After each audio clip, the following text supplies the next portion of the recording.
Coucou tout le monde, on se retrouve encore pour une nouvelle vidéo, un nouveau sujet. Cette fois-ci, on va parler de la persécution.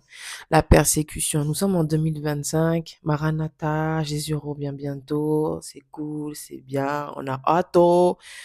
Mais ce qu'il faut dire aussi, c'est qu'il y a aussi des guerres, des tremblements de guerre et toutes ces choses-là. Mais il y a aussi la persécution des chrétiens dans le monde. Bon, je sais que certains vont dire, mais oui, mais les musulmans aussi sont persécutés. Mais oui, mais les bouddhistes sont persécutés aussi. Oui, je l'entends, il n'y a pas de problème. Mais moi aussi, là, je vais parler des chrétiens. D'accord? Il n'y a pas de problème. Je suis d'accord avec vous. Mais on va parler des chrétiens. Maintenant, qu'est-ce que la persécution? Est-ce que j'ai besoin de vous donner une définition? Je ne pense pas. Euh, Maintenant, il n'y a pas qu'un seul type de persécution. Il y a plusieurs sortes de persécutions. On connaît, il y a la violence physique, il y a ça. Mais il y a aussi la violence psychologique, la violence morale, il y a le rejet, les moqueries aussi, c'est une forme de persécution, pardon. Il y a malheureusement aussi pour des femmes aussi les viols, donc intégrité physique. Euh, Est-ce que j'ai fait le tour? Je ne pense pas. Voilà. Il y a les menaces aussi également. Tout ça, c'est des persécutions. Et je suis abonnée à... Comment on appelle ça? Comment on appelle cette chaîne? Euh, Ça va me revenir, ça va me revenir.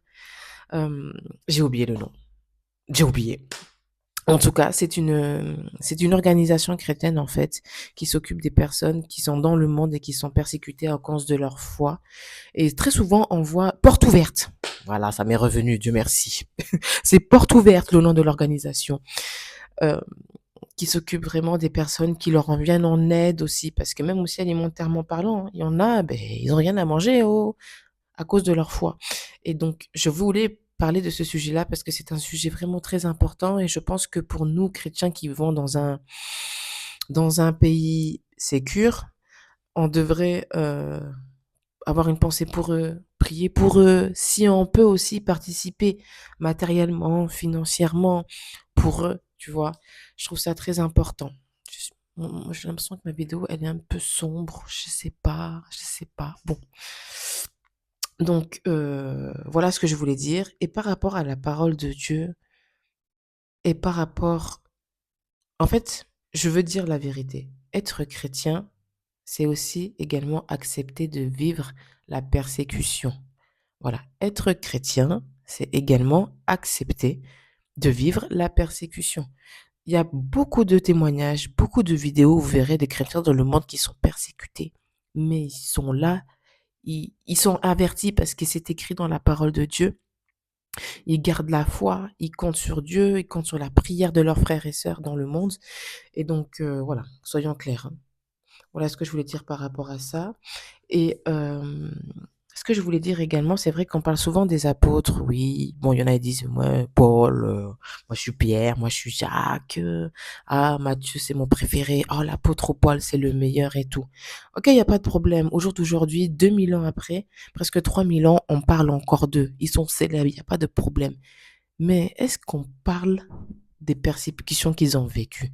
Est-ce qu'on parle de la manière dont ils sont morts? Ça, on n'en parle pas beaucoup, oh. On n'en parle vraiment pas beaucoup. Il y en a, ils ont été sciés en deux. Il y en a, ils ont été décapités. Pierre a été crucifié à l'envers. Parce que c'est bien beau de dire Pierre, Pierre, Pierre, Paul, Paul, Paul, Jacques, Jacques, Jacques, Jacques, Jacques. Mais aussi, hein, il faut accepter de vivre aussi les tribulations qu'ils ont vécues, hein. C'est chaud, hein.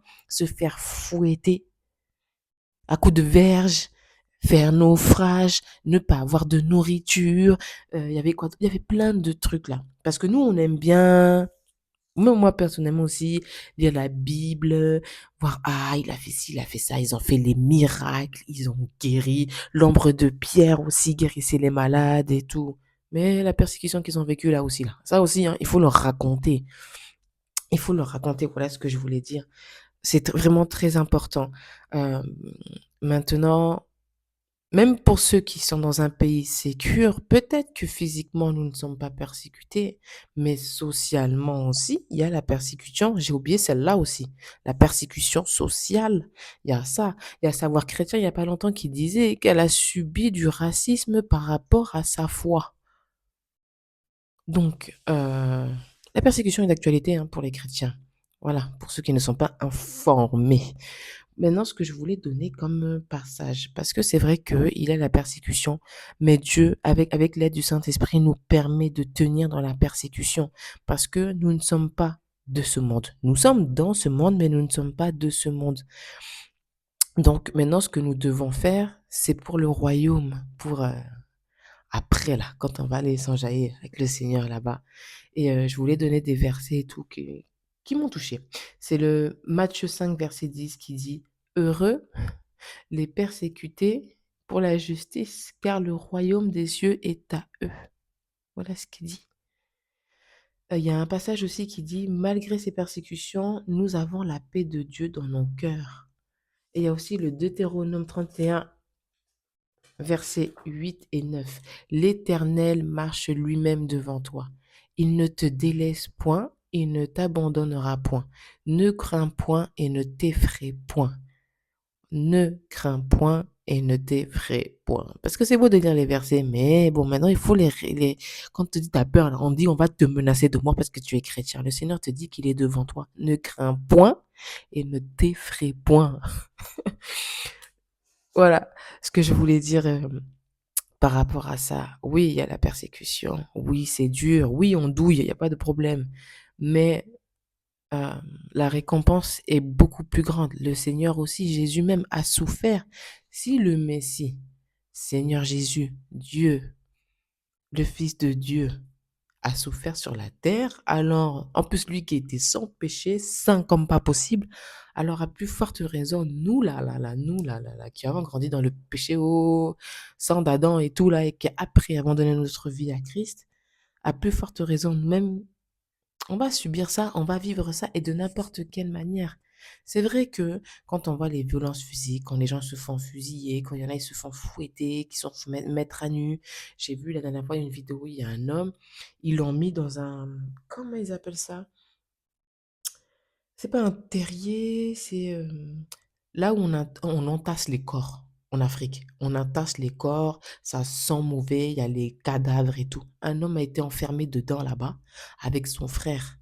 Son frère est mort là-bas. Lui, par la grâce de Dieu, il a survécu grâce à sa femme qui a plaidé pour lui. Vous imaginez? Donc ça, c'est vrai qu'on peut dire, on a tendance à dire que ça, c'est de la violence. Violence, c'est pas grave. Mais il y a aussi psychologique, moral. Quand tu te fais insulter, on se moque de toi, on te vole, on te menace. C'est pareil. C'est sûr que c'est peut-être pas physique, mais en tout cas, la violence, elle est là. Il y a pas de petite violence, si je peux dire ça comme ça. Je sais pas si ça se fait de dire ça, tu vois? Mais voilà ce que je voulais dire.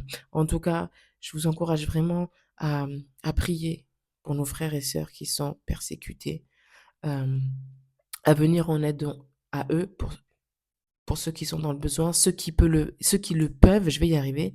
Vraiment ne pas hésiter et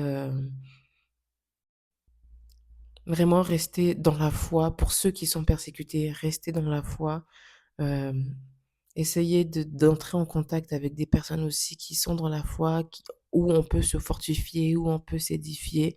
Et je prie vraiment que toute personne persécutée de n'importe quelle manière, que le Saint-Esprit vous fortifie, qu'il vous touche, qu'il vous réconforte, que la peur ne vous envahisse pas et que toute la gloire revienne à Dieu dans le nom de Jésus. Amen. Voilà ce que je voulais dire par rapport à la persécution. En tout cas, que Dieu vous bénisse abondamment. On se retrouve pour une prochaine vidéo.